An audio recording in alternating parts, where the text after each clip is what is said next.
자, 오늘은 우리 작업하던 녹음실을 저희가 리뉴얼을 했어요. 그래서 인테리어를 싹 바꾸고, 예전부터 뭐 알던 분들도 계실 수 있는데, 원래는 이쪽 공간이 저희 녹음하고 믹스하는 믹스룸이었었는데, 거기를 다 트고 그냥 약간 작업하는 공간으로 모드를 좀 바꾸려고 리뉴얼을 다 했고, 그러면서 이제 저희가 악기 세팅들을 다시 다 해야 되는데, 저번에 기타 편을 했을 때 약간 의외로 기타를 이렇게 관심을 많이 가지고 계시더라고요, 악기에 대해서. 그래서 어차피 세팅도 해야 되니까 오늘은 그래서 갖고 있는 건반들을 다 끄집어내서 한동안은 공사하느라고 다 한 군데다가 처박아 놔서 저도 다시 되새김질 할 겸 뭘 갖고 있는지, 그리고 여러분들한테도 제가 어떤 건반들을 사용을 하는지 우리 음악을 만들 때 소개를 해드리려고 합니다. 근데 뭐 이렇게 소리를 다 낼 수는 없을 것 같아요. 이걸 다 연결할 수는 없어서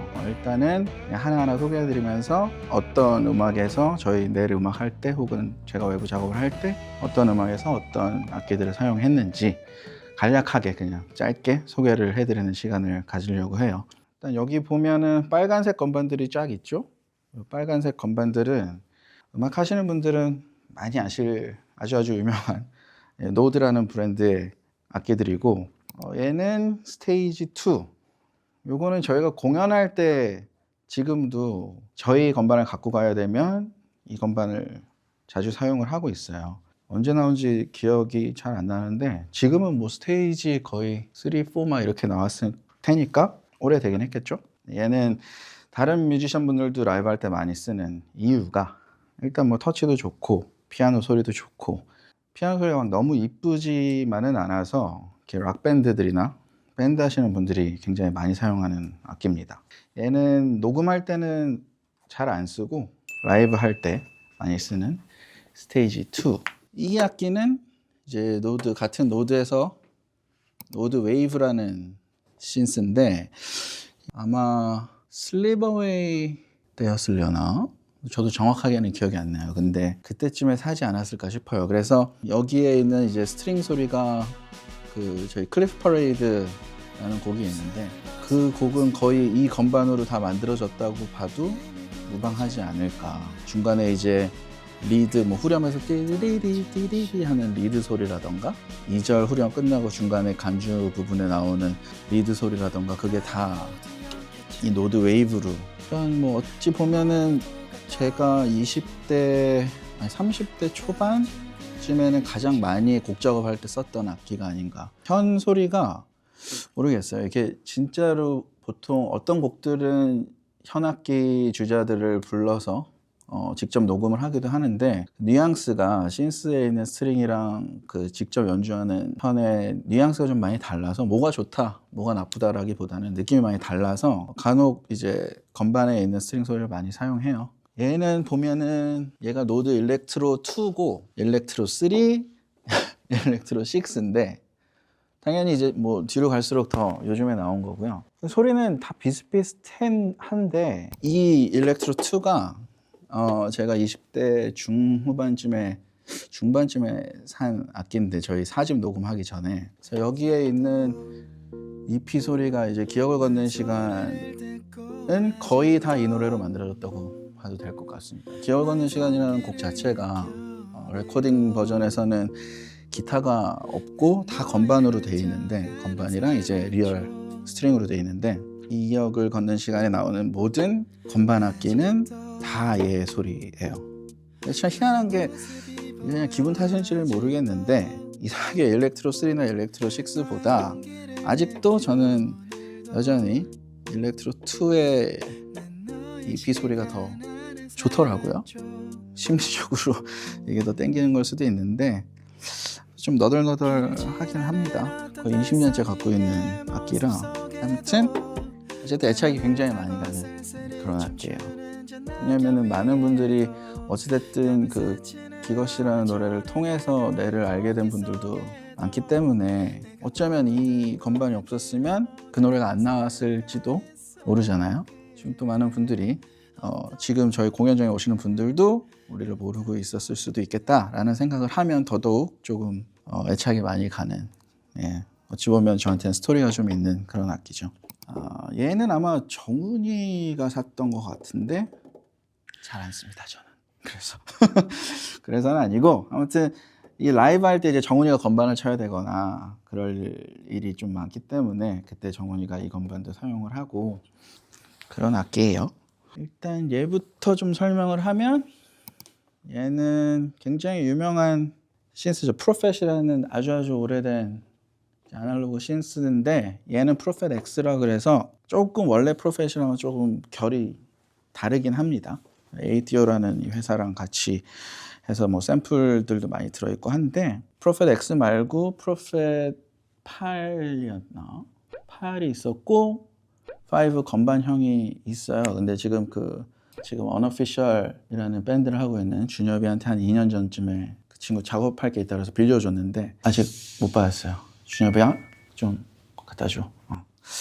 그 친구가 훨씬 잘 다뤄서 신스를 저보다 사실 그 친구한테 가서 뭐 얼마 전에 앨범도 나오고 해서 많이 이용이 됐을 것 같습니다. 저희 모멘스 인 비트윈 할 때도 많이 썼고 RMC 그 RM의 지나가라는 곡을 제가 이제 프로듀싱 부탁을 받아서 작업을 했었는데 그 곡에서는 이 프로펫 X를 굉장히 많이 사용을 했어요. 아날로그 신스이지만 약간 디지털 느낌도 강하게 같이 섞어서 잘 쓸 수 있어서 깔끔한 것 같지만 굉장히 지저분한 소리들도 많아서 좀 애착이 많이 가는 그런 악기입니다.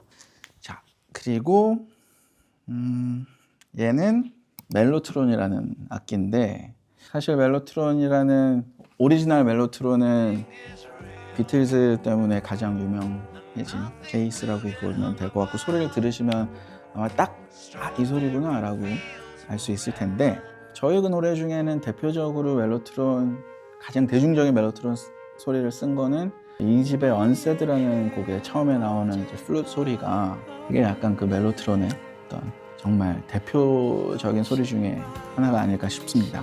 근데 그때 당시에는 그 Walk Through Me 앨범 2집 할 때까지는 건반이 한 개밖에 없었어요. 돈이 없었기 때문에.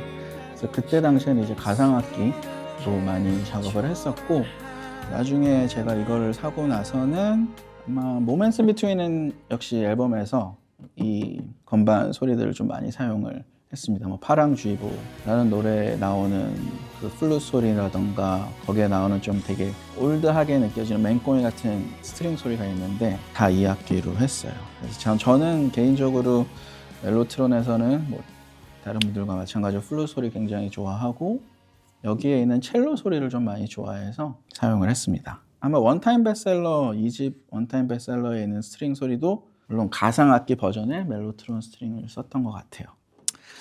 얘는 아투리아에서 나온 미니 브루트인데 먼지가 엄청 많죠. 이거는 제가 아마 우리 오션 오브 라이트 하기 전에 그 곡을 만들기 좀 전에 산 악기예요. 이것도 꽤 오랜 시간이 지나서 누렇죠. 오션 오브 라이트의 앞에 이제 벌스에서 보면 뚱뚱뚱뚱 뚱뚱뚱띵 하는 이제 베이스 소리가 나오는데 그거는 얘는 대부분 리드나 그런 약간 베이스, 신스 베이스 소리로 사용을 하는 악기인데 좀 쓴 지 오래됐어요. 그래서 상태가 안 좋지만 상태가 좋다기보다 좀 더럽지만 닦아서 연결하면 소리는 잘 나올 거기 때문에 이번 앨범 이제 또 작업할 때 아마 조금 사용이 되지 않을까 싶기도 합니다. 근데 약간 경쟁군들이 좀 라이벌들이 많아서 어떻게 될지 모르겠지만 작은데 또 무겁고 그래서 무거워요. 비효율적이죠. 들어가고 요 버튼을 누르면 들어가서 거기에 어떤 기능이 있고 또 그 버튼 안으로 뭘 눌러서 들어가고 이런 걸 되게 싫어하는 성격이라서 만약에 그런 거를 좀 안 좋아하시는 분들 그냥 직관적인 게 좋다 나는 이 노브는 이거니까 이거 올리면 이렇게 변하고 이런 게 좋다라고 하시는 분들은 그렇게 비싸지도 않고 해서 네, 추천드립니다. 얘네는 야마에서 나오는 릴베이스 시리즈인데 엄청 조그맣죠? 약간 장난감처럼 생겼지만 소리는 되게 좋습니다. 정말로 빈말이 아니라 소리가 정말 좋아요. 얘는 약간 제가 알기로는 FM 계열 소리들이 있고 얘는 올겐이고 얘는 EP 계열이었나? 아니야, FM 계열일 거야. 이게 하나가 더 있는데 어디 있는지 모르겠네요. 걔가 이제 EP 계열인데, 이 악기는 저희가 2019년쯤에 Colors in Black 앨범이 나오기 전이죠.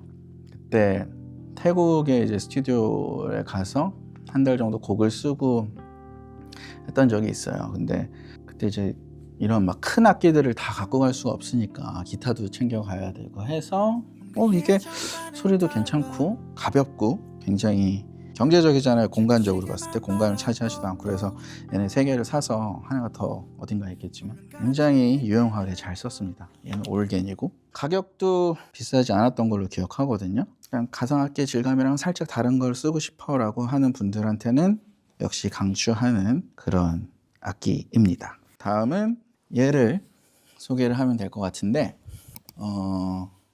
얘는 무그, 뭐 어떤 분들은 모그라고 하기도 하고, 한국에서는 우리는 대부분 무그라고 하죠. 무그에서 나온 모델 D라는 너무너무 유명한 사실 악기예요. 일반적으로 아날로그 신스를 얘기를 하면은 많은 분들이 딱 떠올리는 게 무그, 프로펫, 그리고 뭐 오버하임 이런 게 아닐까 싶은데, 가장 대중적으로 많이 떠올리는 게 그만큼 굉장히 유명한 무그라는 회사에서 나온 모델 D라는 신스입니다. 얘는 베이스하고 리드 소리로, 거기에는 뭐 얘만 한 게 거의 없다라고 봐도 무방하지 않을까, 널리 알려진 그런 생각이에요. 다들 그만큼 공감을 하는 것 같고, 굉장히 강력한 소리를 내는 악기입니다. 재미있게 사용을 했던 거는 Don't Say You Love Me 베이스가 라이브 할 때는 정훈이가 그냥 저희가 리얼 베이스로 치는데, 앨범에서는 이 베이스로 여기에 있는 소리로 작업을 했어요. 얘는 OB6라는 오버하임이라는 예전에 오래전에 나온 아주 명기 악기를 다시 새롭게, 요즘도 아니에요. 근데 이것도 좀 오래되긴 했는데, 근데 사실 저는 얘가 있기 전에 아까 말씀드렸듯이 프로펫 8이었나? 그거를 조금 더 많이 썼었어요. 그것도 뭐 저희 슬리버웨이 앨범에서 호플레스 발렌타인이나 그런 곡들은 다 프로펫으로 작업을 했었는데, 소리를 그 앨범에서 되게 많이 쓰고 나서 약간 그거는 또 다른 후배, 이제 음악하는 후배한테 그냥 선물로 이 친구가 또 되게 탐내하길래 그 친구한테 주고 나서 나중에 좀 필요해갖고 똑같은 걸 또 사기는 좀 그렇고 해서 이거를 대신 구입을 했습니다. 근데 얘는 조금 더 이제 작업을 할 앨범에 한번 써볼까 생각 중이에요. 제가 작업을 할 때 익숙한 소리들로 작업하는 거를 별로 좋아하지를 않아서, 왜냐하면은 사람인지라 익숙한 소리들로 작업을 하면 습관적으로 좀 가는 길들이 없지 않아 많이 생기기 때문에 이번 앨범에서는 좀 많이 써봐도 되지 않을까. 왜냐하면 저한테는 사실 익숙하지는 않은 악기라서 많이 쓰지는 않았거든요, 사놓고. 그 이번 앨범 얘기를 했으니까 이제 얘가 이번에 새로 산, 아직 소리도 안 내봤어요. 아까 저기서 상자에서 이제 뜯어서 얼마 전에 받은 거라서 갖고 왔는데, 제가 말씀드렸던 무그에서 나온 뮤즈라는 신스고요.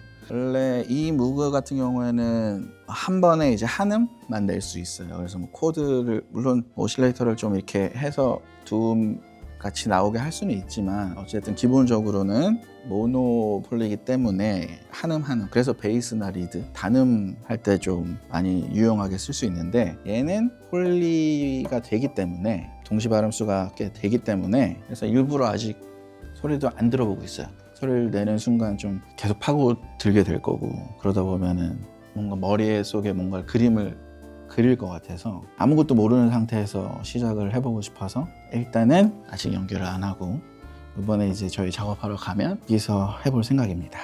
많이 소리를 들어보고 싶고 막 가지고 놀아보고 싶은데 엄청 꾹꾹 참고 있거든요.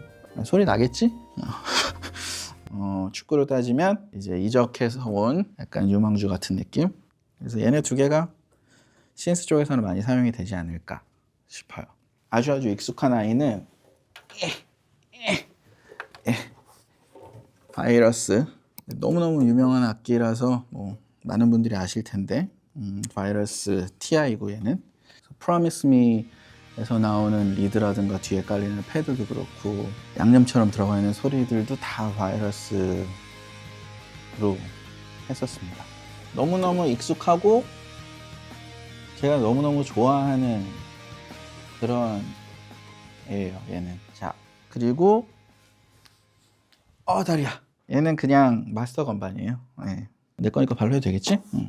얘는 노베이션 그냥 마스터 건반인데, 마스터 건반이라고 하면은 연주하고 싶다거나 혹은 요 OB6처럼 이렇게 건반이 달려있지 않은 데스크탑 형태로 나온 요런 애들은 미디로 연결을 해서 이 소리를 얘로 연주할 수 있는, 뭐 보통 작곡하시는 분들, 프로듀서 분들 요즘에는 뭐 마스터 건반이 없는 분들은 없을 거예요. 커즈와일 아티스트라는 모델인데, 얘는 뭐 비교적 그 몇 년 동안에는 쓰지는 않았던 것 같고, 라이브 할 때 제가 사용하기가 편해서 엄청 그냥 직관적으로 돼 있어서 썼던 악기입니다. 근데 커즈와일이라는 브랜드는 연이 깊은 오래된 브랜드가 아닐까 싶어요. 왜냐하면 아까 얘기했던 것처럼 제가 20대 초반에는 이렇게 뭐 다른 건반들을 많이 살 수 있는 경제적인 능력이 없었어서 건반을 딱 한 대를 갖고 있었거든요. 근데 그때 PC2X였던 것 같아요. 이름이 정확하게 기억이 안 나지만 그게 제가 처음 구매한 건반이었던 걸로 기억이 나요. 그 건반으로 저희 3집, 그러니까 힐링 프로세스 앨범까지는 거의 다 그 건반으로 작업을 했으니까 저한테는 굉장히 의미 있는 그런 악기가 아닐까. 얘가 제일 비싸. 얘가 제일 비싸. 가격을 요즘에는 잘 모르겠네. 이거는 요즘에 한 1,600만 원 정도 할 거고, 굉장히 사치스러운 그런 시스템이 될 것 같아요, 제 생각에는. 루퍼트 니브에서 나온 5060 센터피스라는 아이입니다. 옛날 음악 다큐멘터리나 영화 같은 데 보면 녹음실 가면 큰 콘솔들 있잖아요. 대표적인 콘솔 중에 하나가 니브 콘솔인데, 왜냐하면 그 콘솔만의 소리가 굉장히 많은 사람들한테 각광을 받고 사랑을 받았기 때문이겠죠? 유명한 이유는. 근데 그런 콘솔을 다 가지고 있을 수도 없을 뿐더러 요즘에는 컴퓨터에서 많이 믹스를 하고 작업을 해서, 하지만 그렇기 때문에 그 질감을 그리워하는 사람들이 있습니다. 그럴 경우에는 이제 이거를 서밍 믹서라고 하는데, 뭐 전문적으로 너무 깊이 있게는 들어가기 힘들지만 시간이 없을 테니, 서밍 믹서로 사실 저도 구매를 했고 많이 사용을 했어요. 저희 2016년 정도에 제가 사서 저희 앨범 믹스할 때 얘를 이제 서밍 믹서로 사용을 했어요. 여기에 이제 뭐 컴프레서라든가 외장 아웃보드들을 인서트로 연결해서 사용할 수도 있고 블라블라블라 이런 기능들이 있습니다. 근데 많은 분들이 욕할 수도 있어요. 이 새끼 미친 거 이거를 왜 건반 서밍으로 쓰냐 하는데, 네, 믹스에 관해서는 저희가 또 다른 시스템을 구축을 해놓은 게 있고 제가 생각하는 게 있기 때문에 그렇다고 얘를 뭐 버릴 수는 없잖아요. 저는 그리고 또 뭔가 이렇게 갖고 있는 걸 파는 거를 별로 안 좋아해서 뭔가 그냥 주기는 했지만 판 적이 거의 없었던 것 같습니다. 건반 믹서를 써서 조금 미안하긴 합니다만 어쩔 수 없죠. 저희에게 온 이상 그런 용도로, 축구 선수로 따지면 다양한 포지션에서 요즘엔 뛸 수 있어야 하듯이 일단 그러면 안 되지만 그냥 사고 싶으면 일단 삽니다. 물론 되게 마케팅이긴 하지만 이게 낫다, 좋다 라고 하면 일단은 사보고 싶어지게 되고, 그러면은 구매를 합니다. 물론 뭐 몇 번 안 쓰는 애들도 많이 있지만 어쨌든 구매를 하면은 한두 곡은 나오는 것 같아요. 그 악기를 사용해서 한두 곡은 쓰게 되는 것 같고, 조금 사치스럽게 들릴 수도 있겠지만 그 정도면 충분히 역할을 한다고 봐요. 저는 별로 좋아하지는 않는 말이지만 뭐 영감을 주는 뭔가가 있다면 무조건 구매를 하는 게 뮤지션으로서는 뭐 남는 일이 아닌가 라고 생각을 해요. 그래서 기준은 그냥 땡기는 애들. 지금 딱 생각나는 거는 건반이라고 하면 1번은 Separation Anxiety라는 곡, 처음에 이제 따라라라라라라 하는 그 프레이즈가 이제 처음부터 끝까지 쭉 곡을 끌고 가는데 바이러스로 작업을 했었는데, 글쎄 그 노래는 처음에 그 리프를 딱 들으면 이 노래다 라는 걸 딱 알 수 있어서 그게 그 노래의 약간 정체성이 된 것 같아서 그 노래 건반이 지금 좀 떠오르는 것 같고, 뭐 기억을 걷는 시간도 그래 되게 심플하고 처음부터 끝까지 계속 건반 플레이가 끌고 가지만 다른 무언가를 넣으면 그런 느낌이 안 나거든요. 그 노래는 그 굉장히 단순하게 어떻게 보면 너무 쉬울 정도로 단순한 그 프레이즈가 저 일렉트로 2에서 나온 그 이비 소리랑 만났을 때 그 느낌을 내준 것 같아서. 그리고 저 안에 이제 피아노가 어쿠스틱 피아노가 있지만 그냥 피아노로 쓴 노래 중에 별거 아닌데 그리고 남겨진 것들이라는 곡은 그냥 좋아. 나는 왠지 모르겠어. 그냥 코드 진행도 사실 뭐 이렇게 엄청 특별하다거나 이런 느낌도 아니고, 근데 그냥 그 바이브가 되게 좋다. 지금도 여전히 약간 올드스쿨 마인드라고 볼 수도 있겠지만 역시 가상악기로는 그 바이브는 안 나왔을 것 같다. 요즘 가상악기가 너무 좋아서 오해를 하지 마십시오. 네. 음악 하시는 분들은 그런 논쟁을 좋아하기 때문에, 물론 좀 더 이렇게 쳤으면 좋았겠다라는 후회가 남는 애들도 많이 생기긴 하지만 시간이 지나면 대체적으로는 다 만족하고 뿌듯한 것 같아요.